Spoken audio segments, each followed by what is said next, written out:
And we are live. Good afternoon, everyone. Welcome to another episode of A Bookish Moment. I'm Sarah Burr. And I am JC Kenny, and it is halfway through the week. It's almost 5 o'clock somewhere. Sarah, I think it's time to get bookish. It's time to get bookish, and happy Valentine's Day, everybody. Yes. Thank you for spending a little bit of your time with us today. We have a very special guest with us, celebrating the release of not her first book, but her first cozy mystery. We are welcomed by the wonderful Brandy Schillace. Welcome. Thank you. It's so good to be here. Hi. Brandy, we're thrilled to have you on the show, and we can't wait to talk about your new novel, The Framed Women of Audmore House.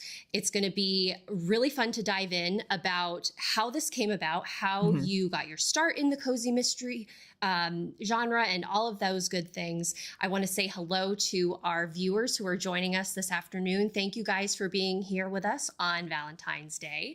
And while folks are logging into the chat with any questions or comments, Brandy, do you mind just briefly introducing yourself to our viewers?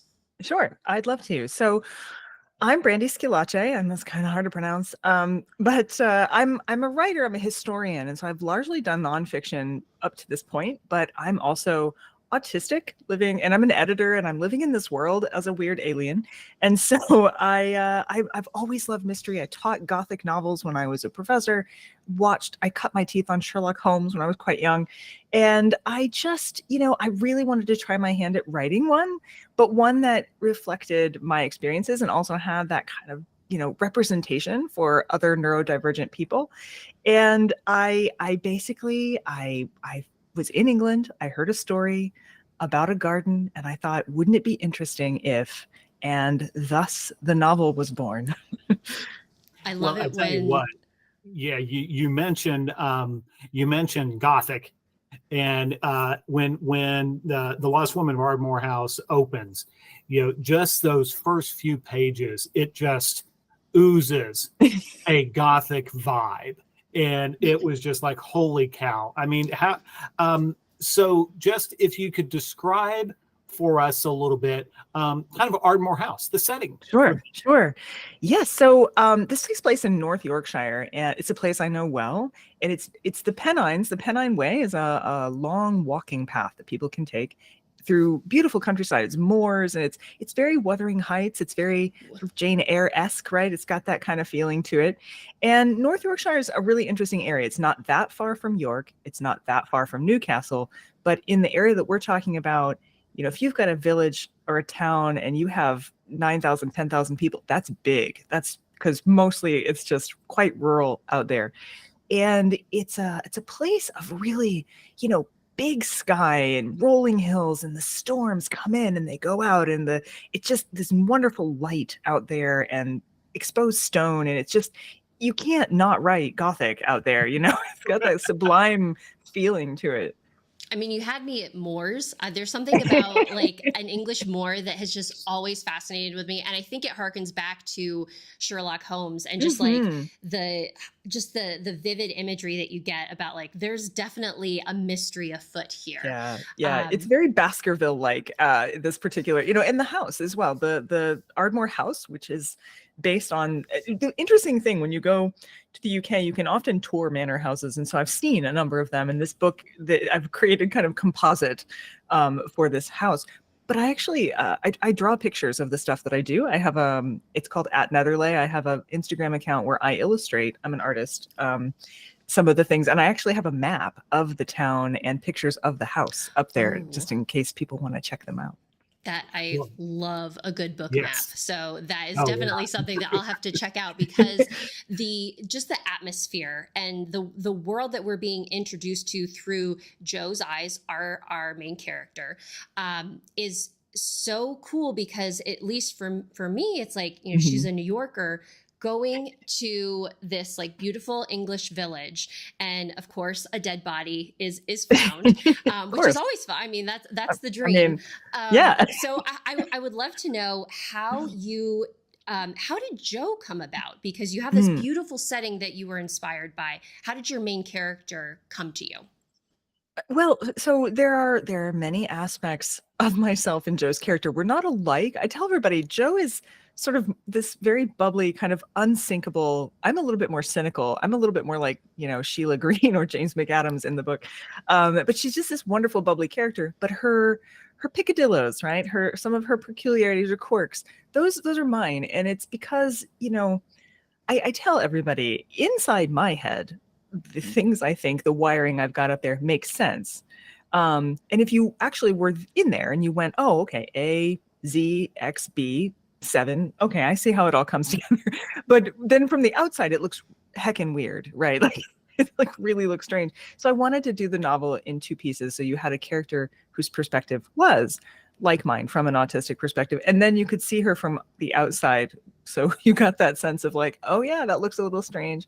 So some of this is about me, but also, I don't know. I have spent a lot of time in England, and it's a very curious experience because you'd think there'd be no difference, right? We speak the same language, we watch the same shows, we read the same books. It doesn't seem like there would be cultural sort of dissonance, but there is. And so you just make these faux pas. This is a random American bumbling around in England saying dumb stuff without meaning to.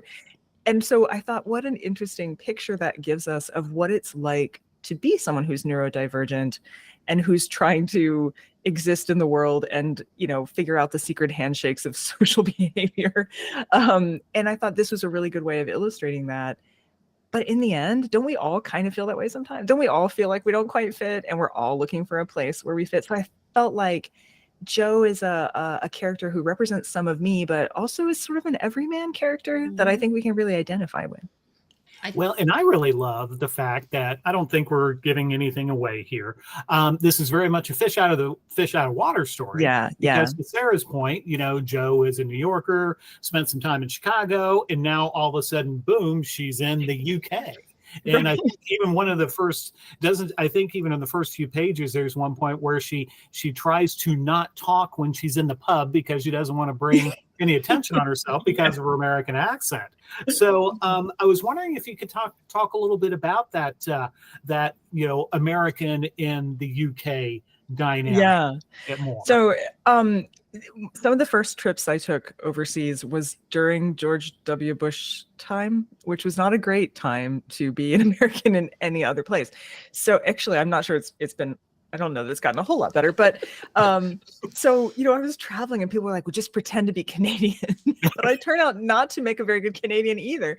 So I would just, I thought, oh, I don't look, there's nothing like, I'm not wearing flags or anything. So if I just keep my mouth shut, just kind of watch carefully. But I spend my whole life doing this. I've made human beings a study, right? Because I want to understand. It's not that I don't. Autistic people have emotions, but they just don't come out quite. We don't perform them quite right for most people. So I have made a lot of my time just watching, going, okay, so that's the British way to do that. You kind of like figure it out. And what the most upsetting thing is when you're suddenly spotlighted and you have to be, you're like, oh no, I don't have a script. I'll wing it. And that's usually when the most embarrassing and frustrating things happen.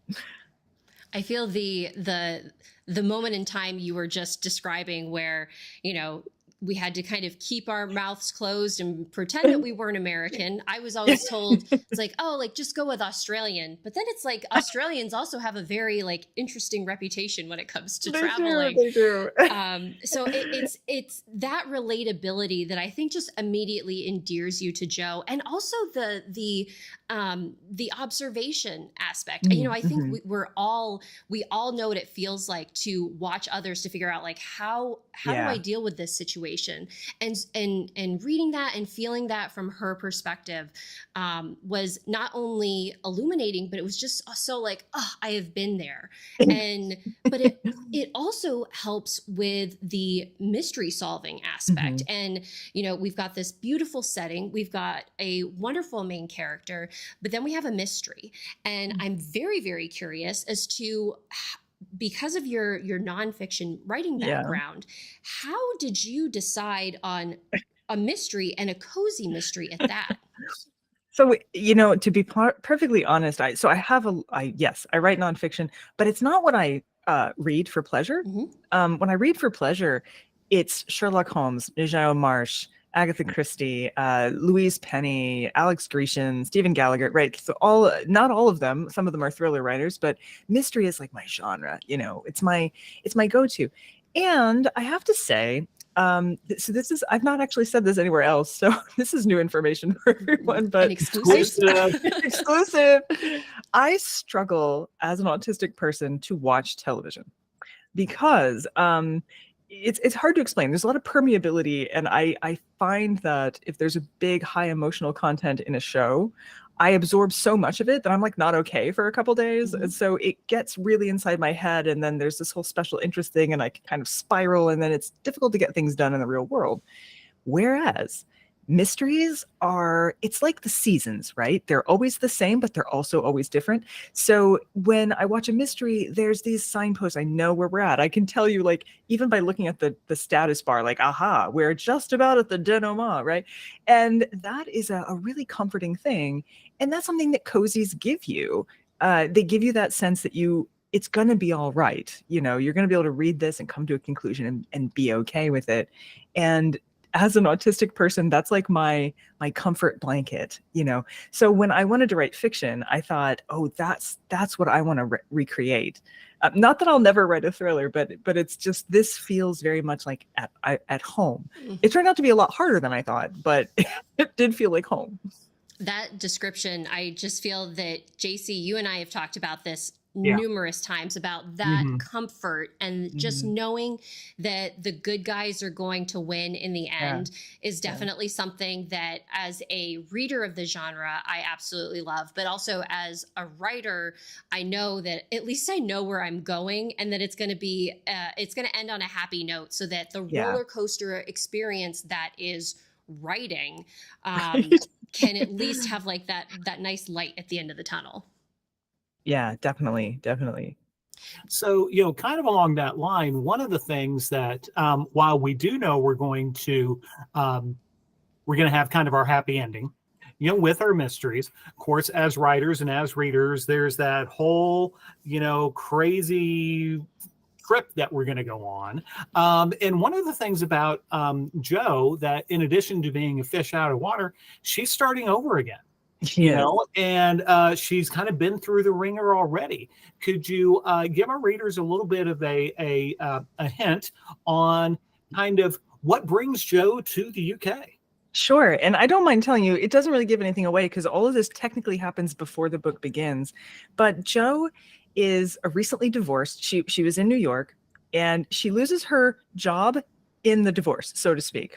She works for a publishing house as an editor. Her husband owns the publishing house, and for a variety of reasons that the book gets into, both of those things disappear at the same time.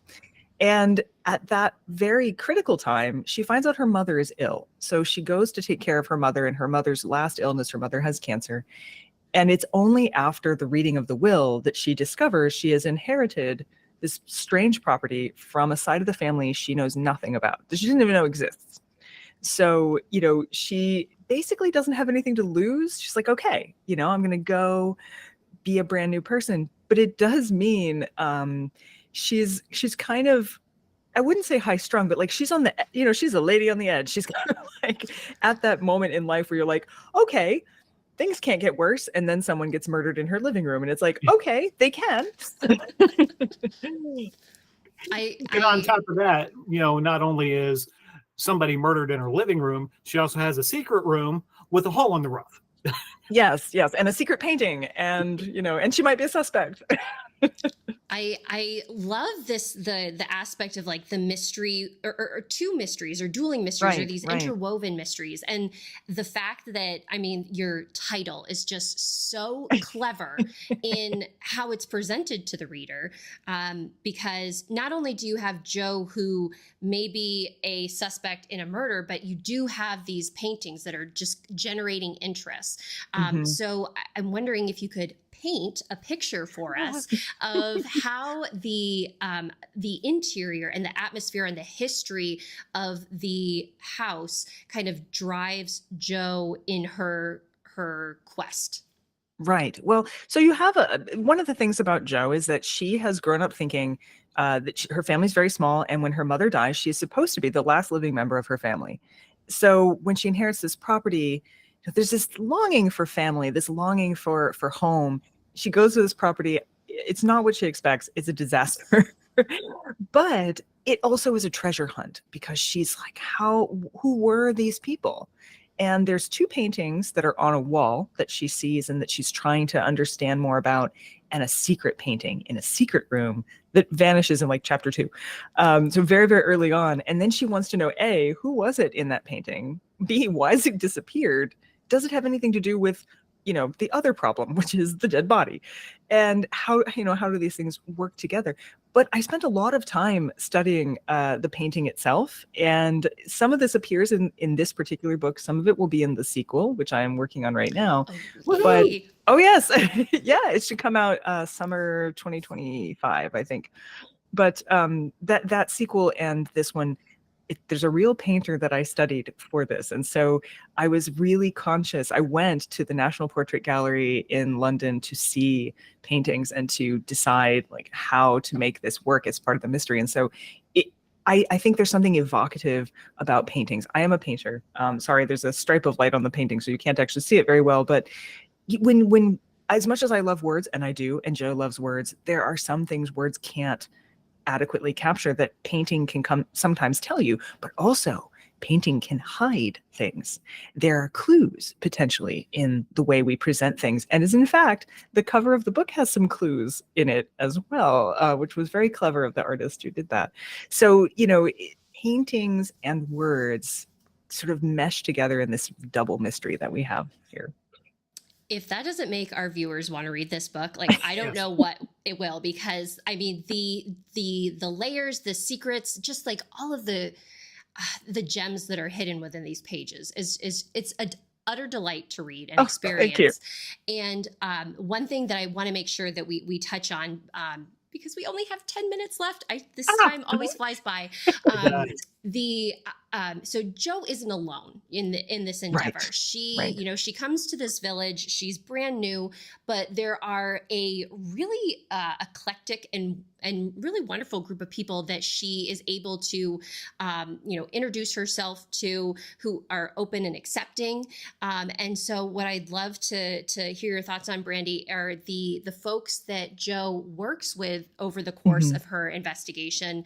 And maybe just a little bit of a detour into talking about her connection with the local detective, because I always love it when our amateur sleuth is kind of working together with law enforcement rather than like butting heads. Yeah, I do too. And so what was the first part of that question? The quirky characters. Yeah, the characters that Joe meets when she comes to town. So I wanted, these characters are bizarrely real to me. Like I keep wondering what they're up to when I'm not writing. But there's an innkeeper named Tula Byrne who is Irish. She's with a much younger man that she has not married or taken his name. And she calls it Satan's trifecta because she kept her name. She's Irish. She took a younger man. And she's a lot of fun and very, very bold. And she kind of adopts Joe early on. And then you have also the detective. James McAdams is a divorced 40-something, somewhat cynical detective who's not really gotten over his divorce really either. He's been divorced much longer than Joe, but you wouldn't necessarily know that. And he is flummoxed, let's say, by Joe. He can't quite get his head around this strange woman, and she somehow seems to keep running circles around him, and he finds that extremely interesting in ways that he's not quite prepared to be admit, maybe.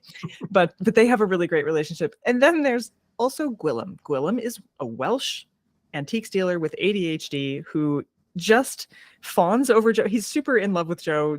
She is not interested. They end up being friends, but he's kind of like this. He's the puppy. He's the lost puppy of the book. And he's also very, very quirky and funny. And there's a lot of humor in the story. And I just love all the characters. And there's more. There's new ones that come in the sequel. But and Roberta Wilkinson, the super cranky museum director who's in the book, is maybe based on a professor I might have once had. There's always that plausible deniability. Yeah, well, maybe it was somebody. Maybe it was somebody. Yes. I love the so you kind of alluded to my next question, which is the humor that you have, and that's one of the things that cozy mysteries are known for. Mm-hmm. And so I always ask myself, why did I begin writing in a genre that requires you to be funny? Because I find it extremely hard to be funny, and so I'm wondering if you have any tips, suggestions, Brandy, for folks out there that are struggling with humor. What are some ways that help bring those situations to life, or to bring a smile to people's faces? It helps to be autistic. So I have a tendency to see things sideways, and I don't always realize I'm being funny. But for instance, I tend to describe things in a way that is not necessarily meant to evoke humor, but tends to do, because it's just how I see things. So I believe there's a line in there where someone had a face like a brick and wanted to put it through McAdam's window. I think that's one of the, but some of that's just how my brain kind of operates. Me translating Brandy into human speak sometimes comes out quirky. But what I notice about that is incongruity is frequently funny. So I find humor when I'm not great at jokes, but I think that incongruous situations are frequently funny. And so I do a lot of that through metaphor and description, where you kind of have these juxtaposing things that don't quite go, and that builds some humor. And the other thing is, you have to admit, Fish Out of Water, it is funny. She just is so lost in some of the way, like she keeps getting in on the wrong side of cars, because they drive on the wrong side of the road. Bacon does not mean bacon in England. I have discovered, Jo discovers this. They have beans for breakfast, which is a bit off-putting for those of us who might not think that's a breakfast food. There's silly things like that, which can be funny. And making it light instead of making it an embarrassment, Well, and that's the type of humor also that I think as readers helps us really to connect with the characters, because we can, we've all been there, and, it's okay. I've never been in the UK driving, manual transmission on the side of the road, but I can totally get that feeling. It's like, oh my God, the struggle is real. I almost killed a pedestrian. There's a lot of things to think about, you're like shifting with the wrong hand on the wrong side. I mean, for me, in when I visited the UK, it was like crossing the street was hazardous, because it's like, which way am I supposed to be looking? And it just, my neck was just like broken the entire time. Yeah, my lefts and rights aren't great anyway, so I was it's like swings and ladders. So you mentioned, Brandy, that this is that that you're working on a sequel for Jo. Yes. Can you give us any, I guess without spoiling too much of book one, can you give us any teasers of what to look forward to in book two? Well, it was the twisty turniness of the first book. I thought, I have to top this. That's going to be hard, but I did. So it's even more twisty turny than the first one. Lots of unexpected things, but I prefer my mysteries to be things that are solvable. So you can engage with it. You can work it out. You could work it out if you picked up all the clues. They're there. Art, big part of the story again. Jo comes back with all the same cast of characters, but I deepen some of the relationships. So you learn more about some of the characters. You learn more about Tula Byrne. You learn more about James. You learn more about Sheila. Sheila Green has a bigger role as well. And so the other thing I can say is that if you like puzzles and treasure hunts, then book two is for you. Oh, there's a hook right there. There's a hook right there. One of the other things we haven't had a chance to talk about is, while this is your first novel, it's a baby. It's like 1 day old. Yeah, it is. It came out yesterday.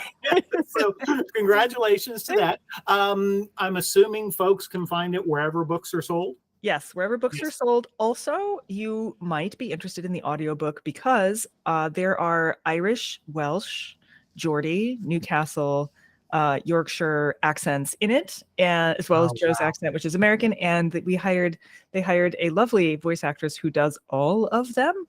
So it's a treat to listen to.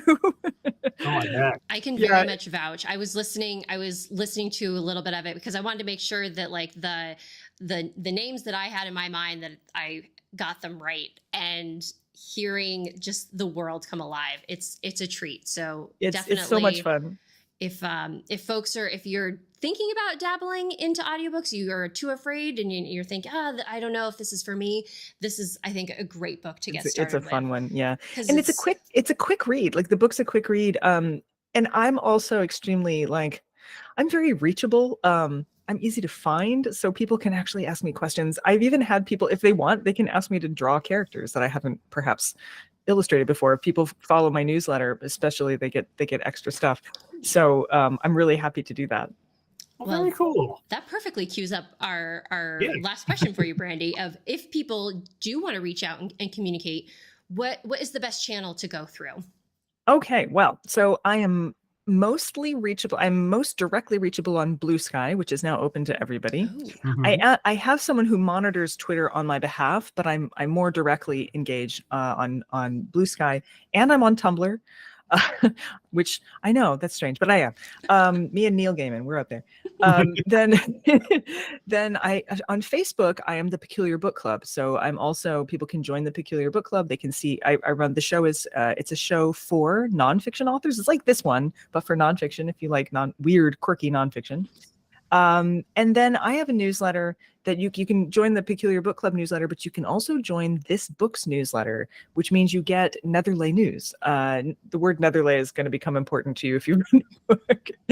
And it gives you news, insights. I do drawings, and I even do some extra stories. So if people if they join the newsletter and they're like, hey, I just am dying to see a picture of Roberta Wilkinson, the crotchety person based on your old professor, then I can do illustrations. And I love to chat and hang out with people. And we also are on Instagram as @Netherley, or you can find me up there. The nice thing about my name, hard enough to spell, but if you do spell it, there is no one else. Like, I'm the only one. I'm the only Brandy Schillace, because it's alcohol and an Italian last name. It's French alcohol and an Italian last name together.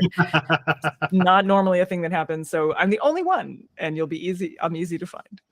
Well, your newsletter alone, with the like insights that you're able to give into characters, that is just like too cool for words. Like, wow. I wish all of my favorite books had that like connection, and the author was like willing to provide me with all of that information, because that's just awesome. It's so much fun. It's so much fun. And actually, the easiest way to get there, I suppose, is if you go to my firstandlastname.com. That's my website, and choose my books. Under Netherley, it has all the stuff. It will also have reviews and various other things out there. But I love to connect, and for me, I love to do art. I don't always get a good excuse. So when someone's like, oh gosh, what is the inside of Netherley, or what does the inside of Ardmore House look like? And I'm like, well, I can make that happen. And then I sit down and do it, and it's like procrastination that serves a purpose. It's great. Procrastination with purpose. That might be my new motto for the rest of the year. I need a t-shirt. On a t-shirt, yes. Yeah, t-shirt. Procrastination with purpose. That actually could be a podcast name. I could definitely see that working out and it being a big hit. Yeah. Well, Brandy, it has been absolutely delightful chatting with you this afternoon. Yes. Thank you for spending not only like the post-release day madness with us, but for just sharing your insights and sharing your characters, yourself. It's really been wonderful chatting with you and learning more about the Frame Women of Ardmore House. Such a wonderful book, folks. highly recommend that you go out and pick it up. You won't be disappointed. Get it now. Yeah, thank you. Thank you so much. It was really great to be here. Be an English treat, and hopefully the next time when you're back with book 2, we'll get to catch up. We'd love to have you back on the show. Until then, though, folks, for those of you who joined us live, we really appreciate you being here. Enjoy the rest of your Valentine's Day. Enjoy the rest of your week. We'll be back with another episode of the Bookish Hour next week at 8 p.m. Eastern Standard Time here on our YouTube channel. And until we see you all, stay bookish. Bye-bye, everybody. Have a good one. Thanks.